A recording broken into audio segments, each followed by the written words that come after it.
சந்தேக நபர் விசாரணைகளை புறக்கணித்தமையினால் பிடியாணை பெற்று கைது செய்யப்பட்டதாக குறித்த வழக்கு இன்று விசாரணைக்கு எடுத்துக் கொள்ளப்பட்ட போது கொழும்பு குற்றத்தடுப்பு பிரிவினர் நீதிமன்றத்தில் தெரிவித்தனர். இந்த சம்பவத்தில் பாதிக்கப்பட்ட தரப்பான சந்தேக நபர் சம்பவம் தொடர்பில் முரண்பாடான வாக்குமூலங்களை வழங்கியமையினால் அவரை 11வது சந்தேக நபராக பெயரிட்டு கைது செய்ததாக அவர்கள் தெரிவித்தனர்.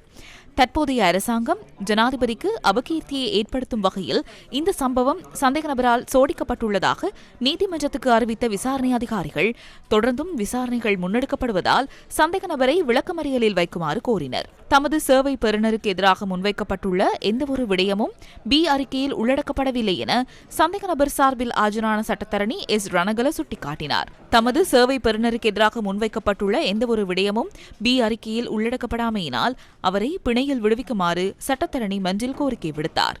விடயங்களை ஆராய்ந்த நீதவான் சந்தேக நபரை செப்டம்பர் மாதம் 4ஆம் தேதி வரை விளக்கமறியலில் வைப்பதுடன் பிணை தொடர்பான தீர்மானத்தை குறித்த தினத்தில் அறிவிப்பதாக உத்தரவிட்டார்.